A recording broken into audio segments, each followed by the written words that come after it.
Ang storyang ito ay pinamagatang Strangers in the Cabin, Episode 3 by Gino. Simulan na natin ang kwento. By the way guys, this is JC's POV. Balik tayo sa panahon kung saan ang unang pagkikita ni Rafi at JC. 10 years ago, March 2, 2013, around 2 a.m. I really appreciate what you did earlier, Rafi. Thank you ah. So paano? Mauna na ako ah. My friends are waiting for me sa car eh. Not a problem, Cairo. But I hope this is not the last time we'll see each other. You can visit here sa A-Bar anytime. You're always welcome. Hindi ko sinasadyang marinig ang usapan ng dalawang lalaki sa labas ng isang bar. Somewhere dito sa Pasay. Hindi ko na alam kung anong gagawin ko sa mga oras na ito. Bigla kasing tumirik yung sasakyang minamaneho ko eh. Paniguradong pagagalitan ako ni Dad and maybe I'll be grounded again. Ganito na lang palagi. Either may masira ako o may magawang hindi magugustuhan ng parents ko. And it is very frustrating. Nahi-imagine ko na. Kapag nalaman na naman to ni Dad, ipapahiya na naman niya ako. At ikukumpara sa mga pinsan kong matatalino at mababait na para bang mga santo kung si Dad ang tatanungin. It has always been like this. And I'm just someone na inuulan ng napakaraming kamalasan. Palaging ako ang bobo. Palaging ako ang huli sa listahan. At palaging ako ang sablay. Oh my gosh! Oh jeez! What will I do? Huwag naman ngayon oh. Please umandar ka naman oh. Please! Sabi ko sa sarili ko, habang nakatayo sa gilid ng sasakyan, na ayaw nang gumana.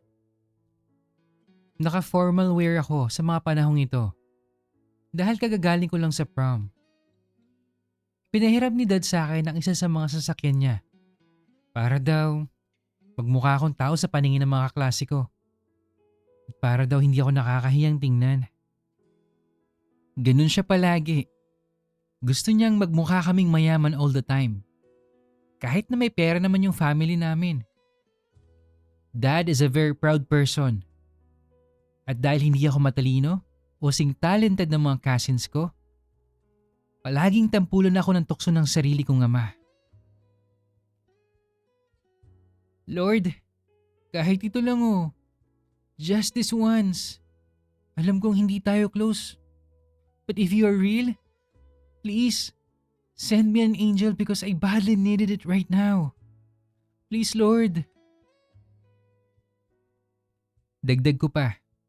Habang magkahawak ang dalawa kong kamay at nakatingin sa madilim na kalangitan. Excuse me. Is there a problem, sir? Bawal po kasi mag-park dito eh. Nakaharang po kayo sa entrance ng bar ko. Hindi ko akalaing ganun kabilis dininig ng Panginoon ang panalangin ko.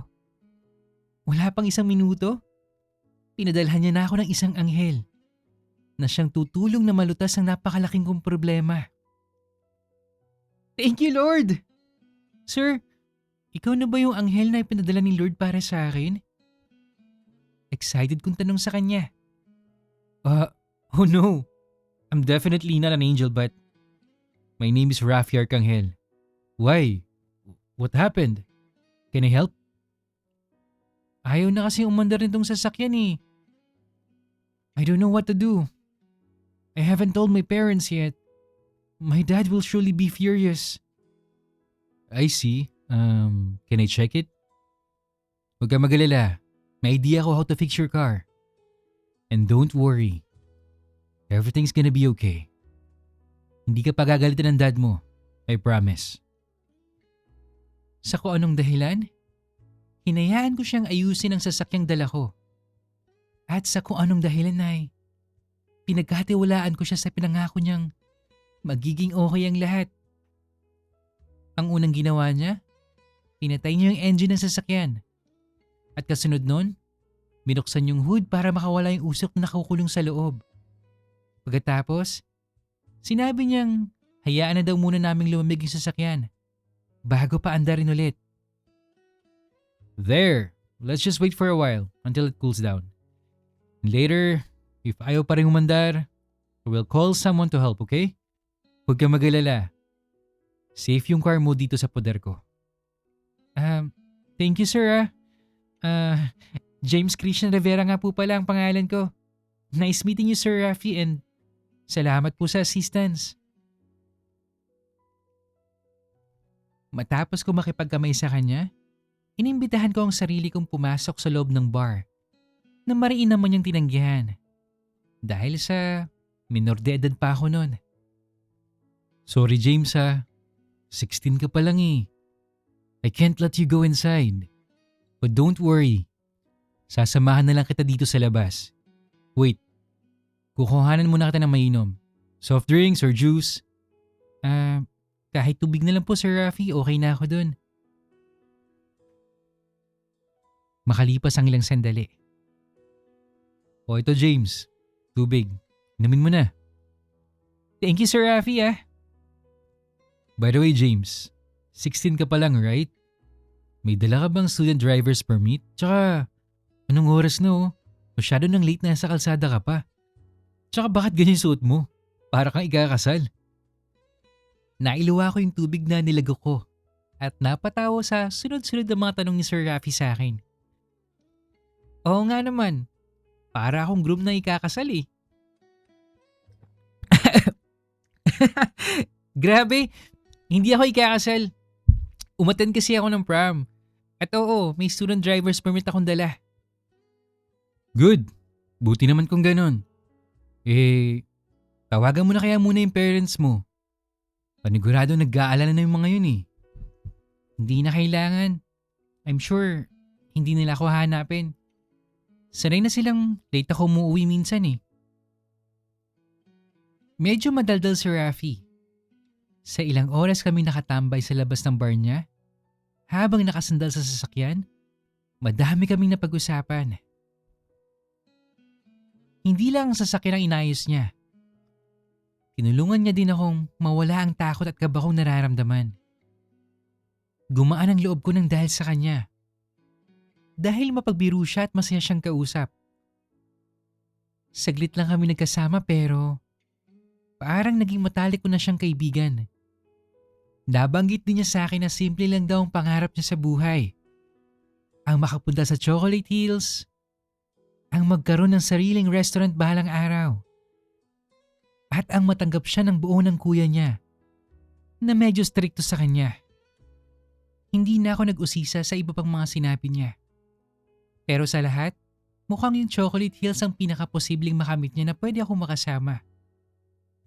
Nakaramdam ako ng damdaming parang gusto kong maging parte ng pangarap niyang yun. Hindi naman siguro ganun kahirap puntahan ng Chocolate Hills, Sir Rafi. Nasa Bohol lang yun. It's just a flight away. Yun na nga eh. Malapit lang pero hindi ko pa rin napupuntahan. Medyo busy kasi akong tao eh. Di bale, kapag nagkaroon na ako ng sapat na oras, pupunta ako dun. Ano, sama ka ba? Oo naman. Sasama ako Sir Rafi, promise po. I promise James. Kapag nagkita tayo ulit, puntahan natin yung Chocolate Hills pero bago yun, i-check na muna natin tong kotse mo. Baka okay na.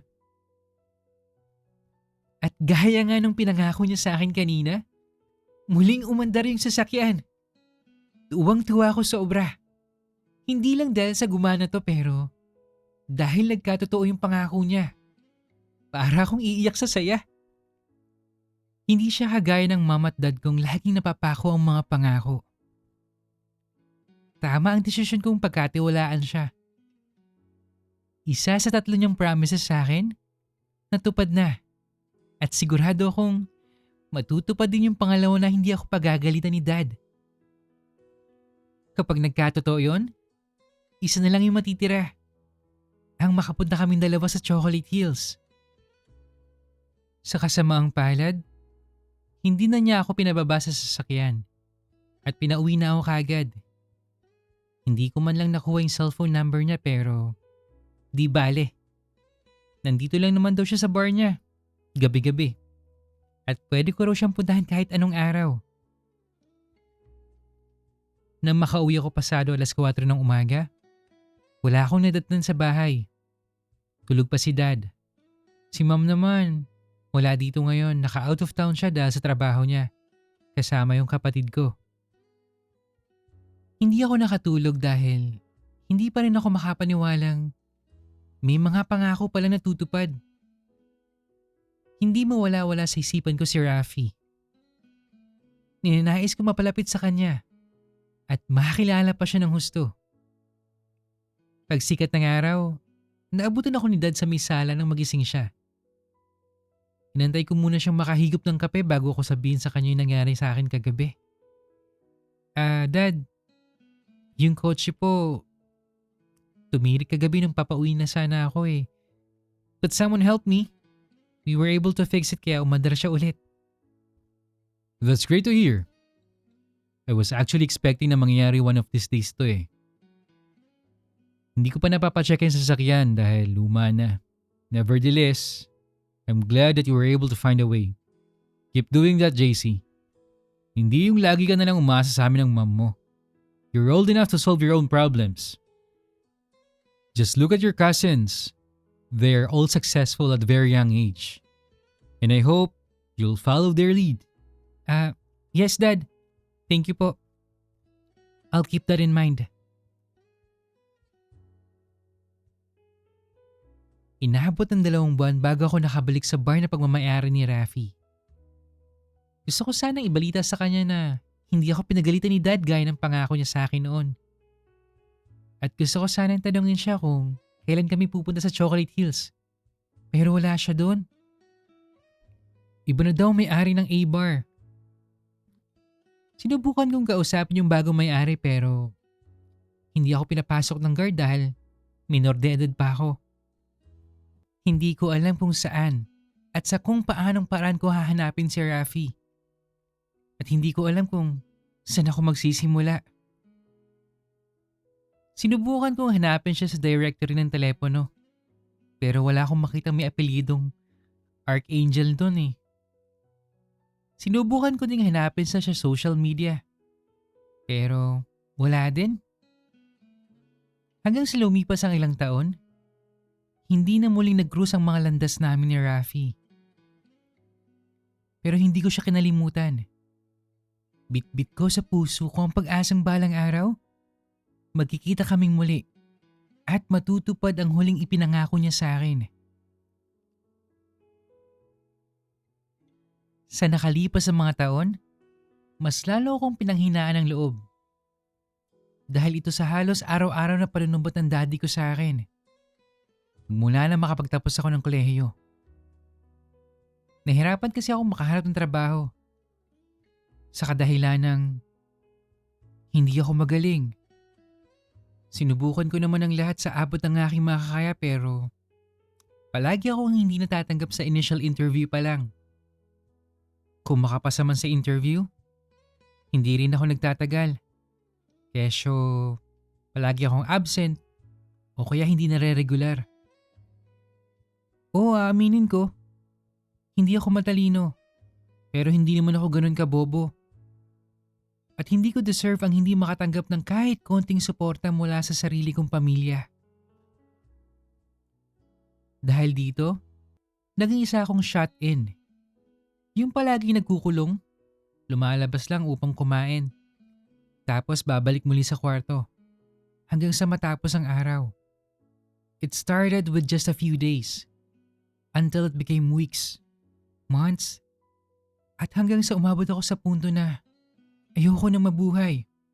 I even tried harming myself and attempted to commit suicide. Bagay na hindi nagustuhan ng pamilya ko. Buti na lang at naabutan ako ng isa sa mga katulong namin. Dahil kung hindi, paniguradong sa hukay ng bagsak ko. Sinubukan na rin ng daddy ko na ilakad ako sa mga kakilala niya para makapagtrabaho pero Wala talaga eh. Hindi ako pasado sa standards nila. Pati sa company kung saan ay malaki ang rango ng daddy ko, hindi rin ako tinanggap. Lahat sinubukan ko na pero kahit anong pilit ko, walang may gustong bigyan ako ng pagkakataong patunayan ang sarili ko. Hanggang sa makailang beses ko nang sinubukang magpakamatay. At dahil doon, pinatignan ako ng mami ko sa isang psychiatrist. I was diagnosed with clinical depression and was prescribed medicines such as fluoxetine to help alleviate the symptoms, especially the suicidal tendencies. Verbal abuse can really affect someone's mental well-being, and nobody on earth deserves it. Walang sino man ang may karapatang saktan ang puso ng isang tao. Kahit kamag-anak mo pa. Maraming hindi nakaka-realize nito. Dahil akala ng iba, simpleng mga salita lang ang lumalabas sa mga bibig nila pero ang hindi nila alam, malaking epekto na ito dun sa taong nakakatanggap. Lalo na sa mga kagaya kong isang daliri na lang nakakapit bago tuluyang mahulog sa napakalalim at napakadilim na bangin kung saan ay hindi na ako makakaahon. Isang araw, habang ako'y nakakulong sa kwarto ko at nag-iisip ng paraan upang hindi nila mahalatang may plano na naman akong kitilin ang sarili kong buhay. Naisipan kong kunin ang sarili ko ng video habang sumasayo sa mga nauusong tugtugin. Wala naman akong ginagawang special dito eh. Ginaya ko lang yung nakikita ko online. Sumayaw, nagpapakyut at kunwaring umingiti. Kahit pa sa kaloob-looban ko, gusto ko nang sumuko. Natapos ko yung dance routine ng maayos. Hindi ko inakala magte-trending yung video ko. At siyang naging dahilan kung bakit ako biglang sumikat. Hanggang sa nakakatanggap na ako ng mga dance request sa comment section. At may pailan-ilan pa nagme-message sa akin directly. Soon, I changed my name to JC the Dancer sa social media. And it made me even more famous. Nakakatanggap na ako ng mga invitation sa mga show sa mga piyesta. At nakakatanggap na rin ako ng mga collab request. Eventually, I was able to learn how to monetize my talent. And it helped me earn just enough para hindi ako tawaging freeloader ng daddy ko. Naging malaking tulong ito sa akin dahil sa marami kong nakakausap at masaya ko napapasaya ko mga followers ko. Hindi ko pa lubusang natalo ang depression dahil minsan, sinusumpong pa rin ako. Pero dahil sa pagsasayaw ko, muli akong sumigla. Muli akong lumabas ng bahay at nagpatuloy sa buhay ko. Gaya ng inaasahan ko, hindi ito nagustuhan ng aking daddy. Pero wala siyang magagawa. Gusto ko yung ginagawa ko. At kumikita naman ako kahit papano. Kahit mayaman kami, nahihiya akong humingi ng pera sa sarili kong mga magulang. Dahil alam kong kalakip ng ibibigay nila sa akin ay may sasabihin silang, ikakasakit lang ng aking damdamin. This has also gave me hope na baka balang araw, makita ni Rafi yung isa sa mga videos ko. At baka isang araw, bigla siyang mag-message sa akin upang ituloy namin yung naudlot niyong pangako sa akin. Hanggang ngayon, hindi pa rin siya nawawala sa isipan ko. At umaasa akong makikita ko siyang muli. Taong 2022, itinuloy ko ang pangako namin ni Rafi na mag-isa. Nag-book ako ng 3-day stay sa isang cabin sa Bohol. At pinuntahan ko ang Chocolate Hills. Ginawa ko yun dahil gusto kong makatakas sa lahat ng pangungutya ni Daddy sa akin. Kahit pa mag-isa lang ako, naging masaya naman ang stay ko. May pailan-ilang nakakakilala sa akin, pero mas marami ang hindi. Nakakatuwa lang isipin na kahit sa ilibang lugar dito sa Pilipinas, may mga tagahanga ako. Dahil nga nagustuhan ko ang lahat naging experiences ko sa Bohol, naisipan kong gawin ulit ito sa susunod na taon. At hahabaan kong stay ko doon. Nakakapanghinayang lang na hindi ko nagawang hintayin si Rafi. Ang taong nagbigay sa akin ng pag-asa sa sandaling panahon na kami nagkakilala. Si Rafi na nagkatotoong pangako. February 14, 2023. Nag-book ulit ako ng 3-month stay. Doon pa rin sa mismong cabin na binuko noong nakarang taon. Kahit hindi ko kasama si Rafi, gusto kong every year tinutupad ko ang pangako namin sa isa't isa.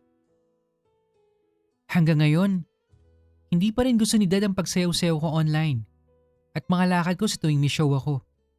Para daw akong bading at walang mapupuntahan ng care kong ito kapag nagsawa na yung mga tao sa akin. At hanggang ngayon, hindi pa rin ako nakakaligtas sa matalim na dila ni Dad. Pero ngayon, natutunan ko na ipalabas sa kabilang tenga ang anumang salitang nanggagaling sa kanya. Natutunan ko rin hindi na ganong masaktan at maapektuhan dahil alam ko may mga followers at fans ako nagmamahal sa akin. Pagmamahal na sa ibang tao ko lang naranasan. Pagmamahal na pinagkait ng sarili kong pamilya sa akin. There has been days na medyo nakakaramdam ako ng iba sa utak ko. Kaya ipinagpapatuloy ko pa rin yung therapy ko sa psychiatrist. May mga gamot pa rin akong iniinom pero hindi gaya noon na hindi ko na siya kailangang bisitahin ng madalas. I've become better and may soon overcome the demons I have nurtured inside of me. Despite that, I learned to become creative and made sure that I am always ready if I feel like harming myself again. Though, it does not frequently occur. It has become a habit that simply I can't let go. Wala namang nakakaalam nito kundi ako lang. At ang mga aninong bumubulong sa tenga ko paminsan-minsan. Palagi ako may nakatagong gamot sa isang bag ko. In case of an emergency. And by emergency, it means suicide. Isa na lang talagang kulang sa buhay ko ngayon eh. Si Rafi. Siya na lang talaga at kumpleto na sana ang lahat. Siguro, kapag kasama ko si Rafi, magiging masaya na ako ng lubusan. Sabik akong makausap siyang muli. At sabik akong maging kaibigan siya. O higit pa. Kahit anong gusto niya, basta ba't kaya kong ibigay, bibigay ko. At siguro kapag nagkita na kaming muli, gagaling na ako at hindi na magiging depressed. Palagay ko, si Rafi ang siyang susi upang tuluyan akong gumaling.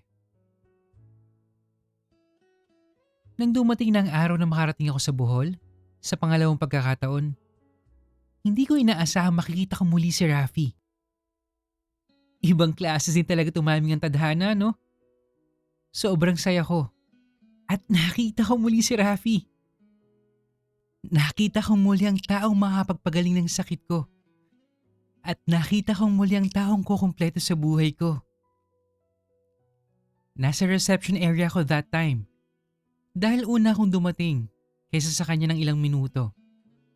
Nagkasabay pala kami sa pag-book at 3-month stay din ang kinuha niya. Kaparehong-kapareho nung sa akin. At higit sa lahat, nasa isang cabin lang kami. Pero bakit ganun? Bakit di niya ako pinansin? At dinaanan lang niya ako? Hindi niya ba ako naaalala? At bakit napakasungit niya?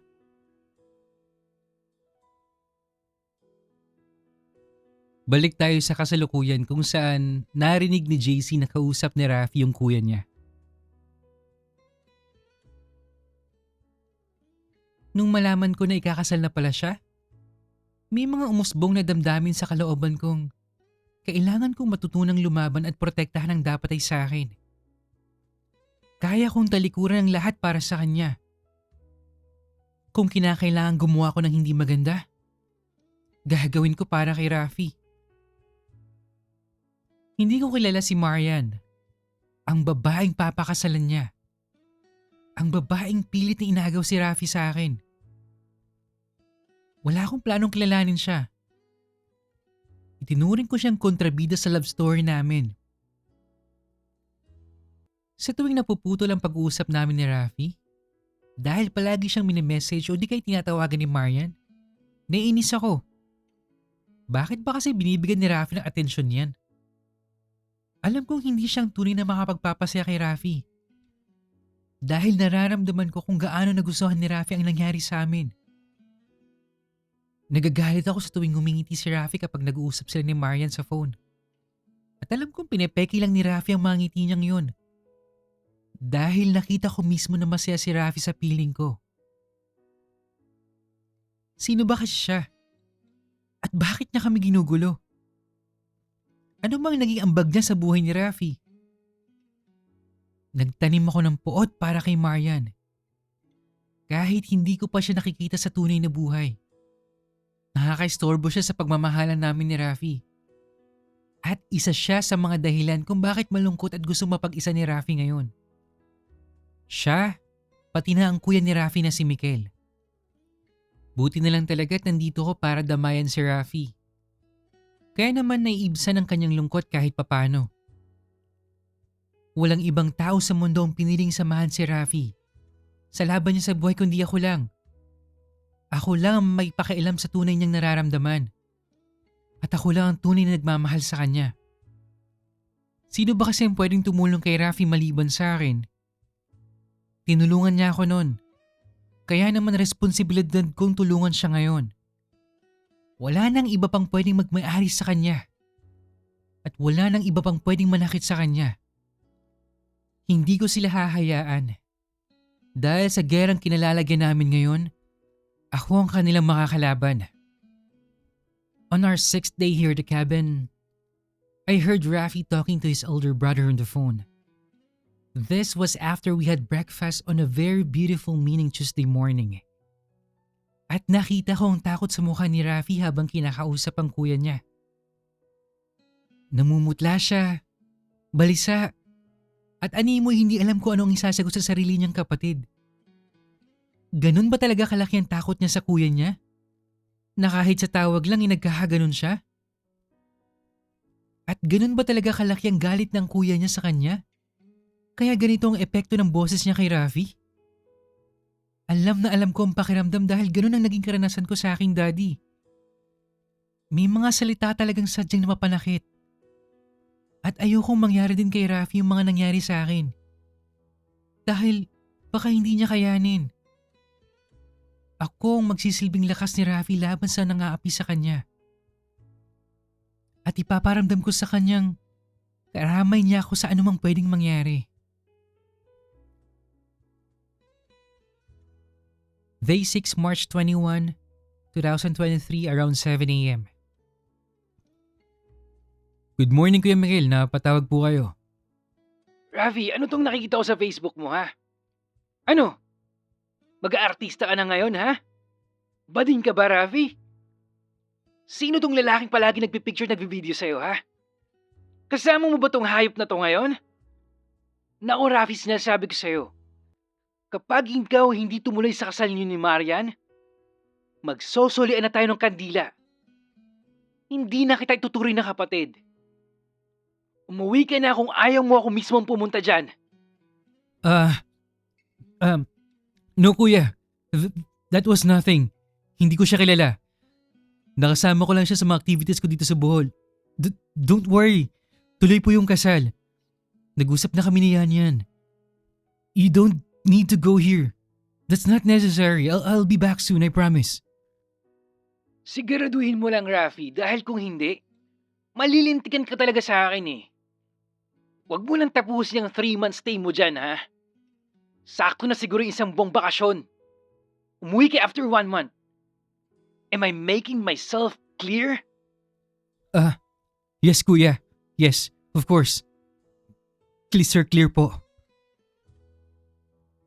Pagkatapos ng tawag, yumuko si Rafi at nagtakip ng mukha gamit ang kanyang dalawang mga kamay. Halatang hindi naging magandang usapan nila ng kuya niya. Awang-awa ko sa kanya. Bakit ba kasi nila pinahihirapan si Rafi? Rafi, are you okay? I'm okay, I guess. Don't worry. Do you need some time alone? No, JC. I swear I'm okay. Tumayo ako at nilapitan ko si Rafi. Mula sa likod habang siya'y nakaupo. Niyakap ko siya at inilapit ko ang aking pisngi sa pisngi niya. Tamang-tamang tiyempong ito upang ipaalam ko sa kanyang hindi siya nag-iisa at nandito ako para sa kanya. As I said before, Rafi, you don't have to suffer. You can choose not to suffer and be free. Huwag kang mag-alala. I'm here for you, okay? I promise. Talaga, JC? Promise mo yan, ha? Please stay here with me for a while, will you? Of course. I'll stay here with you. I'm not going anywhere.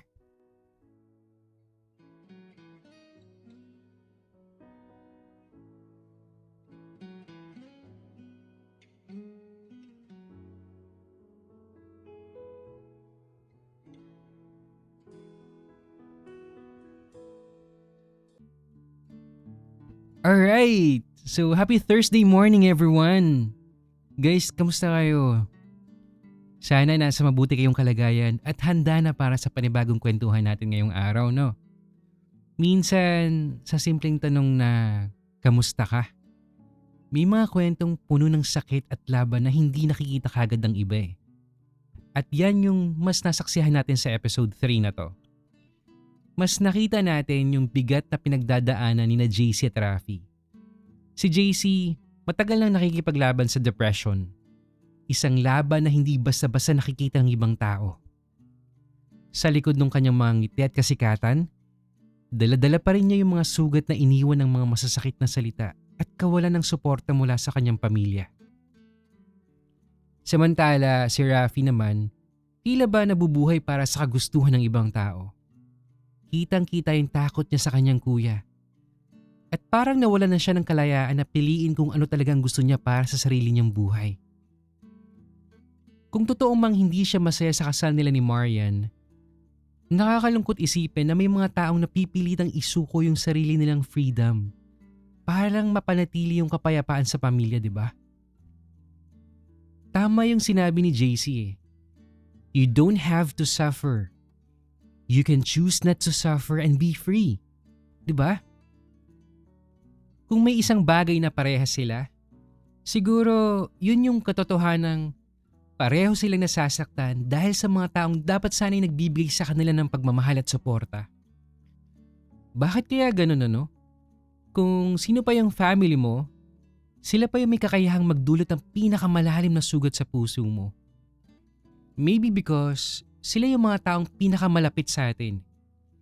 Kaya mas malalim ang sugat kapag nanggaling sa kanila yung mga masasakit na salita, yung panghusga o kawalan ng pangunawa, no? Pero tandaan natin na wala namang perfect family eh.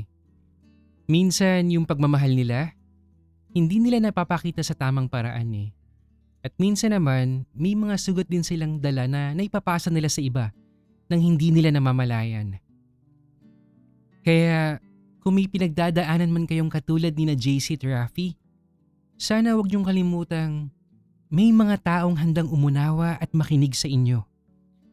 Hindi kailangang dalhin mag-isa ang lahat ng sakit na nasa puso niyo. Kaya sa lahat po ng dumaranas ng depression o anumang mabigat na pinagdadaanan ngayon, gusto ko lang malaman niyo guys na hindi kayo nag-iisa. Nandito lang po ako para sa inyo. I'm just one shot away guys. Kapag kailangan nyo ng makakausap, may handang makinig sa inyo guys. Hindi man natin kayang alisin kagad yung sakit na nararamdaman nyo. Pero tandaan ninyo na may mga taong nagmamalasakit at handang samahan kayo sa laban na to. Fighting guys! Fighting yan of course! Isang araw, makakakita rin kayo ng liwanag sa dulo ng madilim na daang tinatahak nyo.